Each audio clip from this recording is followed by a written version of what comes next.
It was never meant to be seen. A few minutes of shaky footage, recorded without planning, without context, and without anyone realizing what it would become. For decades, this footage would refuse to fade away. It would raise questions no one could answer, and keep a mystery alive long after witnesses disappeared and memories failed. The tape surfaced quietly. No announcement, no explanation, just a recording that appeared in the hands of investigators years after a disturbing incident had already gone cold. At first glance, it looked ordinary: grainy visuals, muffled sound, poor lighting. But the longer people watched, the more unsettling it became.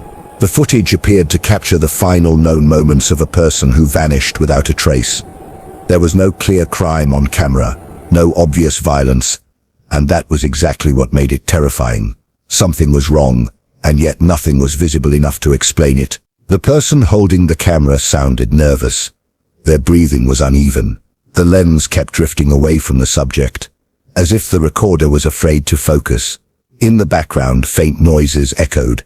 Footsteps, distant voices, maybe something else entirely. Investigators would later argue over those sounds for years, slowing them down, enhancing them, and debating what was real and what was imagination. When the disappearance first occurred, it barely made the news. Adults disappear every day, and without signs of a struggle, authorities had little to work with. Friends said the missing person was planning to leave town. Family believed they needed space.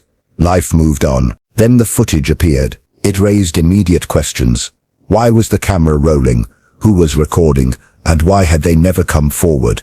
The timestamp was partially damaged, making it impossible to confirm the exact date. Some frames were missing entirely, as if the tape had been edited or had degraded naturally over time. Experts couldn't agree. Some believed the footage showed fear. Others believed it showed nothing more than anxiety. Every interpretation created two more theories, and with no physical evidence to support any conclusion, speculation filled the gaps. As years passed, the footage became legend among investigators and true crime researchers. It was studied repeatedly, each generation convinced they would notice something others had missed. Faces were imagined in shadows, words were claimed to be hidden beneath static, shapes were circled, analyzed, dismissed, and rediscovered. The mystery deepened when someone recognized a location in the background, a landmark that narrowed the search area significantly. For a brief moment, hope returned. Searches were conducted. Old witnesses were interviewed again. Nothing was found. The tape refused to give up its secrets. Over time, the story grew larger than the event itself. Books were written. Forums exploded with theories. Some believed the footage captured a crime unfolding just out of frame. Others believed it documented paranoia rather than danger. The absence of clarity made it impossible to let go. What troubled experts most was the behavior of the person being filmed.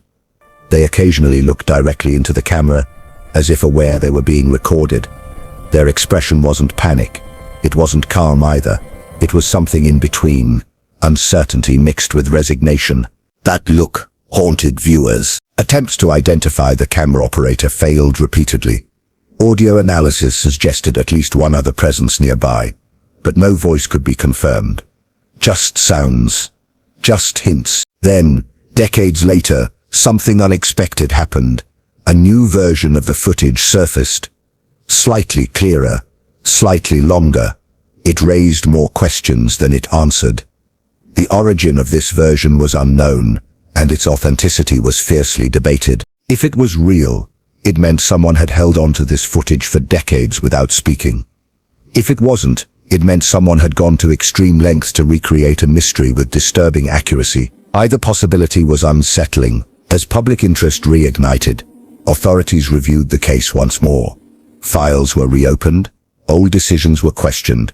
But time is cruel to investigations.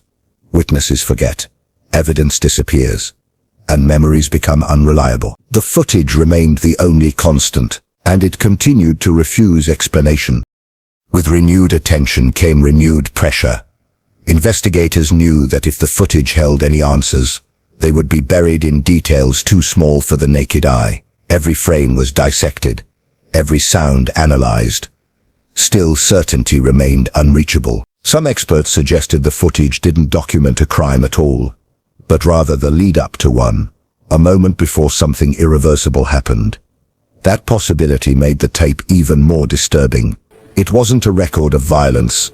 It was a warning that arrived too late. Others argued the opposite. They believed the mystery existed only because people wanted it to. That the footage was mundane, and the fear came from imagination filling empty space.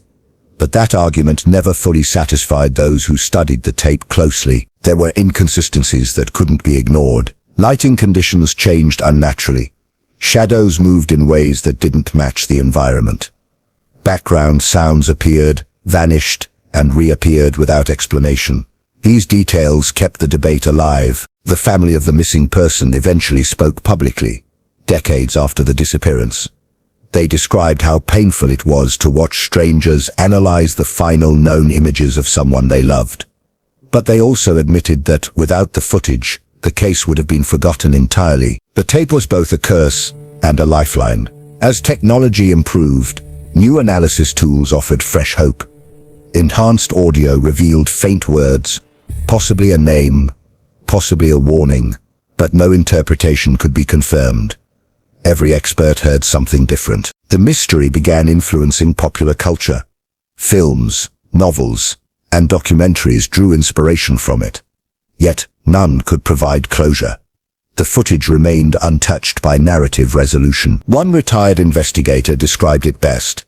It's a story without an ending, and humans hate that. What makes this case endure isn't the footage itself, but what it represents, a moment frozen in time, refusing to reveal whether it holds guilt, innocence, or nothing at all. It forces viewers to confront uncertainty in its purest form. Even now, debates continue. New theories emerge, old ones resurface. The footage circulates again and again, each viewing adding another layer of interpretation. Some believe the truth is obvious, and we've all missed it. Others believe there is no truth to find, that the mystery survives because ambiguity is more powerful than answer, and perhaps that is why this case refuses to die. Because found footage doesn't just record reality, it invites us to project our fears onto it. It becomes a mirror, reflecting what we expect to see rather than what is actually there. Decades later, the person in the video remains frozen in time, their fate unknown, their story incomplete. The tape still rolling in the minds of those who watch it, and until something undeniable emerges, the mystery will continue, fueled by a few haunting minutes of footage that never should have existed, yet somehow refuses to disappear.